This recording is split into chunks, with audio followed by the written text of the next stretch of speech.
Olá, queridos irmãos, queridos, graça e paz a todos. Que Deus o abençoe de maneira sobrenatural, no nome do Senhor e Salvador Jesus. Queridos, eu quero aqui fazer menção da palavra de Deus, mas eu queria pedir que você pegasse a sua Bíblia, como essa que você está vendo aí no telão. Se você puder, eu sei que você tem uma Bíblia em casa aí. Eu sei que você tem a espada do Espírito guardada em casa.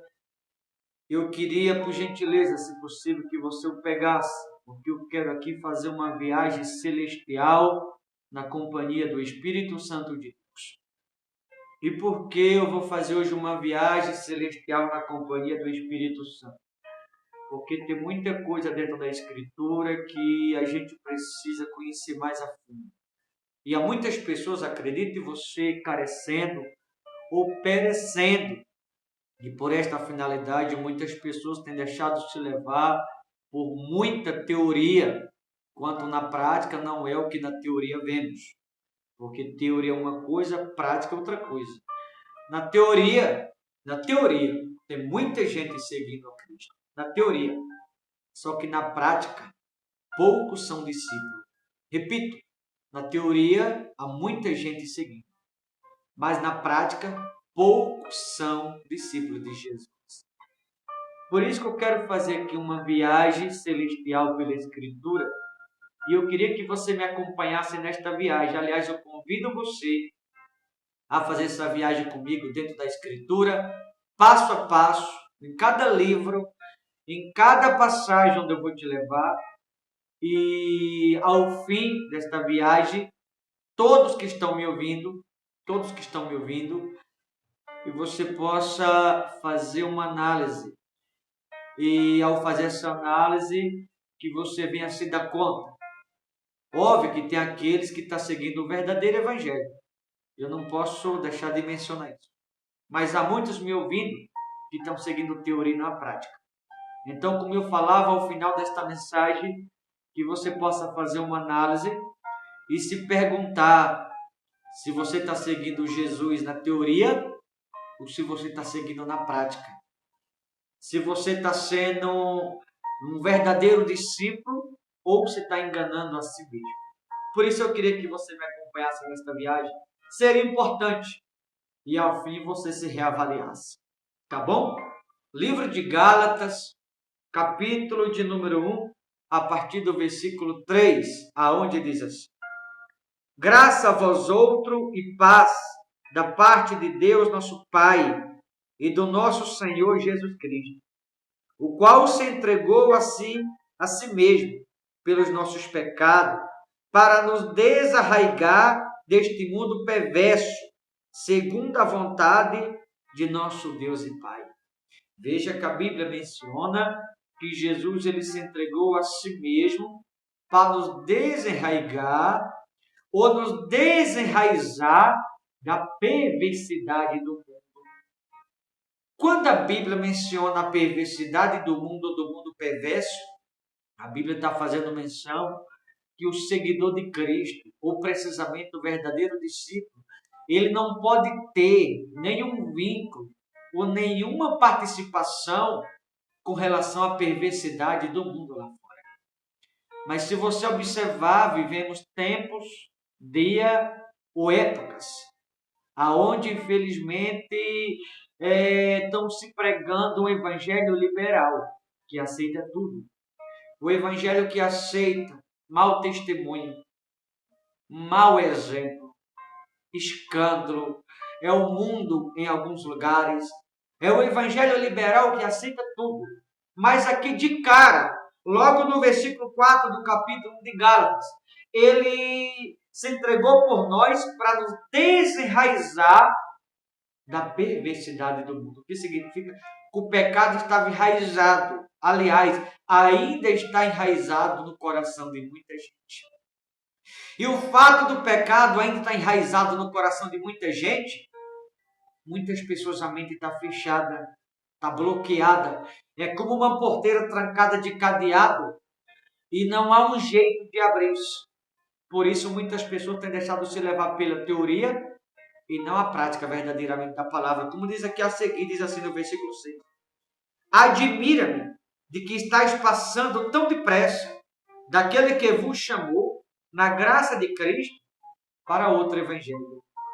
O apóstolo do gentil, precisamente falando, o apóstolo Paulo, ele está aqui repreendendo ou chamando a atenção ou exortando os Gálatas naquele dia. Porque os Gálatas estavam vivendo uma vida de teoria e não na prática, seguindo, aparentemente, entre aspas, falando, seguindo Jesus na teoria. Só que na prática não era de fato o que eles aparentavam ser. Eles na teoria eram seguidor, mas na prática, na verdade, era falso. Por isso o apóstolo Paulo repreendeu: admira-me, está passando tão depressa, né, como ele disse aqui, daquele que vos chamou na graça de Cristo para outro evangelho. Ou seja, ele está dizendo que os Gálatas estavam deixando a graça de Deus de lado, o verdadeiro evangelho de lado, a prática do evangelho de lado, para viver de teoria. Por quê? Porque tinha a mente fechada, conforme diz em Romanos 12:2. Romanos 12:2, olha o que está escrito. Romanos capítulo 12, versículo 2. Se você puder, me acompanhe na leitura bíblica.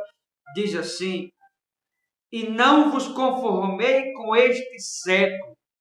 Porque muitas pessoas, mesmo estando na presença de Deus, tá conformado com engano. Porque muitas pessoas, mesmo estando na presença de Deus, estão conformado com mau exemplo, com mau testemunho, está conformado com escândalo, está conformado com tantos absurdos que vemos, por conta da mente que está bloqueada. A mente está fechada e o diabo impede delas enxergar, categoricamente falando, afirmo isso, de enxergar a verdade do Evangelho. Mentalmente falando, muitas pessoas estão sendo escravizadas. Por isso elas não estão conseguindo viver a prática da palavra, mas sim estão vivendo de teoria. Estão deixando de lado a prática e estão vivendo de teoria. Estão passando o Evangelho da verdade, vivendo, na verdade, um grande engano, como temos visto, através dos maus testemunhos, dos maus exemplos, através de escândalo, que é o que mais vemos. A mente está fechada e é o que a Bíblia recomenda.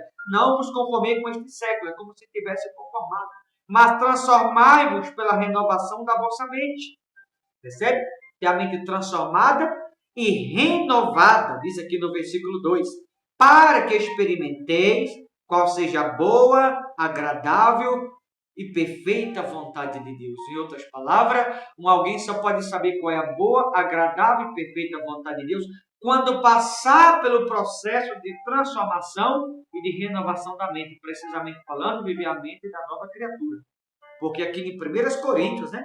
1 Coríntios, até em 1 Coríntios 2,16, 1 Coríntios 2,16, a Bíblia diz assim: nós, porém, temos a mente de Cristo. No final do versículo 16. 1 Coríntios 2,16 diz: nós, porém, temos a mente de Cristo. Final do versículo 16. Então, a pessoa, quando ela tem a mente fechada, para ela tudo é normal. A pessoa, quando tem a mente fechada, ela diz assim: eu estou olhando para Jesus. Você não está olhando para ele, porque o diabo cegou espiritualmente. A pessoa que está olhando para Jesus, ela não se conforma com ele. A pessoa que olha para Jesus, ela não se conforma com o engano. A pessoa que olha para Jesus, ela não se conforma com o mau testemunho, com o mau exemplo, com o escândalo, ela se afasta. Conforme a Bíblia nos ordena aqui em Efésios. Efésios capítulo 5, né? Capítulo 5, versículo 7 e 11. Olha o que a Bíblia diz. Portanto, não sejais participantes com eles. Efésios 5, 7. Agora Efésios 5, 11. Diz assim. E não sejais cúmplices nas obras infrutíferas das trevas. Antes, porém, reprovai-as. Ou seja, se eu sou alguém que eu sei que ali tem mau testemunho, mau exemplo, escândalo, todo tipo de coisa errada, a recomendação da Bíblia é se afastar. Alguém diz assim, eu estou olhando para Jesus. Não, você não está olhando para Jesus. Porque quem está olhando para Jesus não se conforma com essas coisas. Quem está olhando para Jesus não se conforma com o erro. Quem está olhando para Jesus não se conforma com o escândalo, com mau exemplo, com mau testemunho, com mentira, até porque a mentira é coisa de Satanás.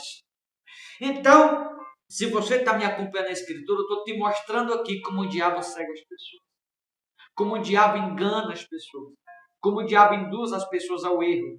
Eu estou em Romanos 12:2. Se alguém, queridos, quer conhecer a boa, agradável e perfeita vontade de Deus, não pode se conformar com essas coisas.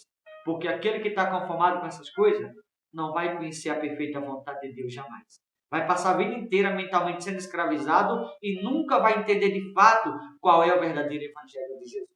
Como dizem Gálatas, admira-me de que estejais passando tão depressa daqueles que vos chamou na graça de Cristo para outro evangelho. O evangelho da teoria e não da prática. Se você for em 1 Timóteo, 1 Timóteo capítulo 4, versículo 2, olha o que vai dizer. 1 Timóteo capítulo 4, versículo 2. Vai dizer assim, 1 Timóteo 4, 2.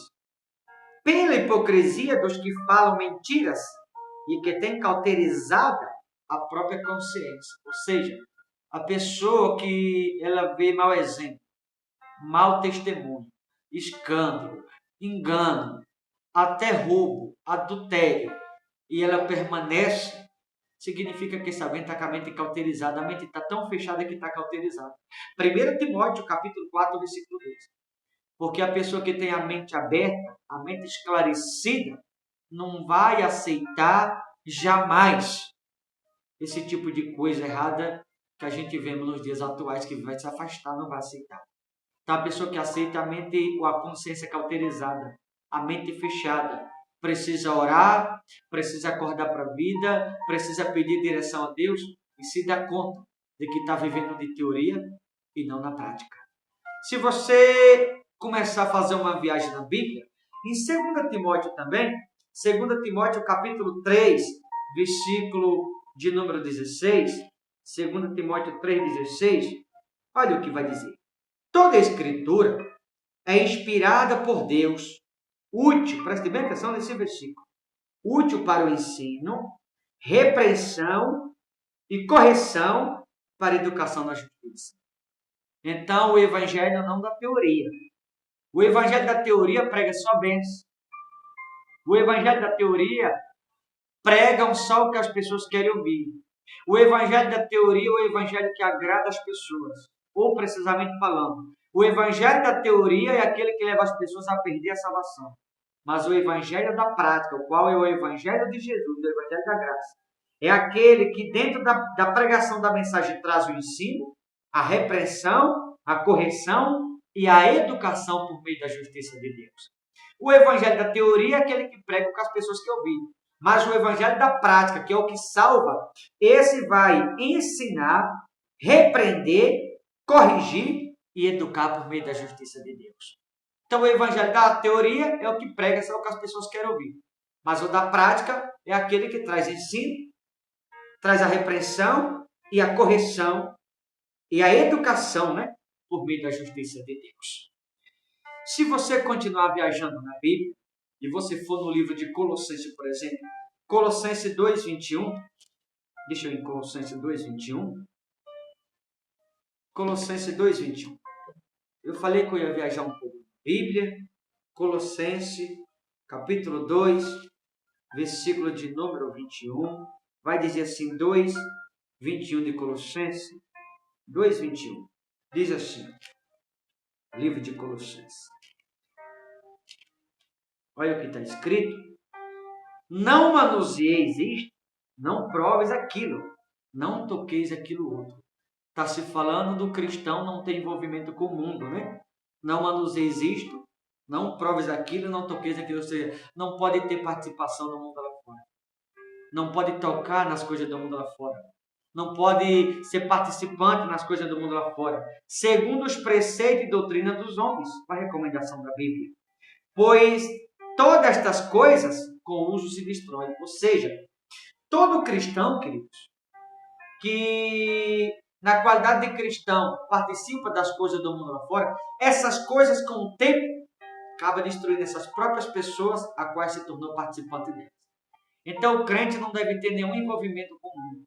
O crente que tem participação com o mundo lá fora, envolvimento com o mundo, mas cedo ou mais tarde as coisas lá de fora que esse cristão está se envolvendo, vai destruir a vida desse próprio bem. Aqui no mesmo Gálatas, capítulo 6, versículo 14, a recomendação da Bíblia, Gálatas 6,14, diz assim: Mas longe esteja de mim gloriar-me, senão na cruz de nosso Senhor Jesus Cristo, pela qual O mundo está crucificado para mim e eu para o mundo. Ou seja, todo cristão, sem exceção, ele deve tornar-se completamente inimigo do mundo. O mundo é como se não existisse para o crente e o crente também não deveria existir para o mundo. É como se um estivesse morto para o outro. É como se um para o outro não existisse. Mas como eu estou pregando, estou falando da teoria e da prática. Na teoria, muitos são cristãos. Só que na prática, a verdade é que poucos são. Na teoria, muitos são seguidores de Jesus. Mas na prática, poucos são discípulos. Se você for em 2 Coríntios 5,17, 2 Coríntios 5,17, olha o que vai dizer. 2 Coríntios 5,17 vai dizer assim: e assim, se alguém está em Cristo, é nova criatura. As coisas antigas já passaram. As coisas antigas já passaram. Eis que se fizeram novas. Quem está em Cristo é nova criatura. Quem está em Cristo não deve viver segundo o mundo. Quem está em Cristo vive segundo a palavra. Quem está em Cristo vive segundo o Espírito Santo, não segundo o mundo lá fora. Se você for no Evangelho de João, capítulo 8, Evangelho de João, capítulo 8, versículo 41, João 8,41, olha o que vai dizer em João 8,41, diz assim, 8,41 de João, lá no Evangelho, olha o que está escrito. Vós fazeis as obras de vosso Pai. Disseram-lhe eles, nós não somos bastardos, temos um Pai que é Deus. Isso aqui é os judeus, dizendo para o próprio Cristo. O judeu disse para Jesus, temos um Pai que é Deus. Replicou-lhe Jesus, olha o que Jesus vai falar para os judeus. Os judeus dizendo para Jesus que Deus, eles tinham Deus como um Pai. Olha o que Jesus vai dizer para os judeus. Replicou-lhe Jesus, se Deus fosse de fato vosso Pai, certamente me havias de amar, porque eu vim de Deus e aqui estou. Pois não vim de mim mesmo, mas Ele me enviou. Aí diz aqui no versículo de número 44, Jesus dizendo ainda para os judeus, vós sois do diabo, que é o vosso pai, e quereis satisfazer-lhe o desejo, e quereis ele satisfazer o desejo. Ele foi homicida desde o princípio, e jamais se firmou na verdade, porque nele não há verdade. Quando ele profere mentira, fala do que lhe é próprio, porque é mentiroso e pai da mentira. Então, todo que mente, sabe o que Jesus está dizendo aqui para todos aqueles que mentem? É filho do diabo, não é filho de Deus, coisa nenhuma. Jesus está dizendo para os judeus. O judeu disse para Jesus que tinha Deus como pai deles. Aí Jesus repreende, dizendo, vós sois do diabo, que é o vosso pai. E quereis satisfazer-lhe os desejos. Ele foi homicida desde o princípio, jamais se firmou na verdade. Ou seja, como vocês proferem mentira, vocês é filho do diabo, não do Deus, o qual me enviou. Porque aquele que se declara filho de Deus tem que fazer a vontade dele, obedecer a ele. Mas aquele que se declara filho do Deus que me enviou e não faz a vontade dele, mas vive na mentira, na prática errada, na prática do pecado, é filho do diabo e não do Deus, o qual me enviou. O próprio Jesus chamou os judeus de filho do diabo naquele dia. Por quê? Porque os judeus diziam ser filho de Deus, mas estavam andando na teoria e não na prática. Não obedeciam o que Abraão pregava, muito menos o que Jesus estava ensinando. Mas se declaravam filho de Deus. Tem muitos que estão que nem os judeus, se declarando filho de Deus, mas está vivendo de teoria e não na prática. E eu vou dizer aqui, vou usar as palavras do próprio Cristo. Aquele que se declara filho de Deus, mas vive na vaidade do coração, na mentira, no engano. Jesus é quem diz, não sou eu. Jesus chama de filho do diabo, porque o filho de Deus obedece a Deus. Mas alguém que se declara filho de Deus e vive na mentira, no erro do mundo, é filho do diabo, não é filho de Deus, coisa nenhuma. Então, queridos, que você possa fazer uma análise da sua vida, você que está me ouvindo, e se perguntar que tipo de evangelho você está vivendo. Porque na teoria, não na prática, na teoria parece muitos serem discípulos de Jesus, mas na prática poucos são. Na prática poucos são. Essa é a grande verdade. Então, que você possa fazer uma reflexão, como falei, uma análise, e que adiante de todas essas passagens que eu mencionei, você se pergunte a quem você está seguindo verdadeiramente. Se você está seguindo Jesus na teoria ou na prática. se você é verdadeiro ou falso discípulo. Que você possa fazer uma viagem dentro das Escrituras, como eu te levei aqui nesta viagem, comigo na companhia do Espírito Santo, e que você possa se perguntar se você está vivendo o Evangelho da Graça de fato ou se você está vivendo algum outro Evangelho. Tá bom? Eu vou ficando por aqui, mas que você possa refletir na palavra de Deus. Que você possa fazer uma análise e se perguntar qual Evangelho você está vivendo. Se o Evangelho de Jesus de fato ou se você está vivendo algum. Tá bom? Deus abençoe. Vou ficando por aqui. Forte abraço. Até a próxima, em nome de Jesus.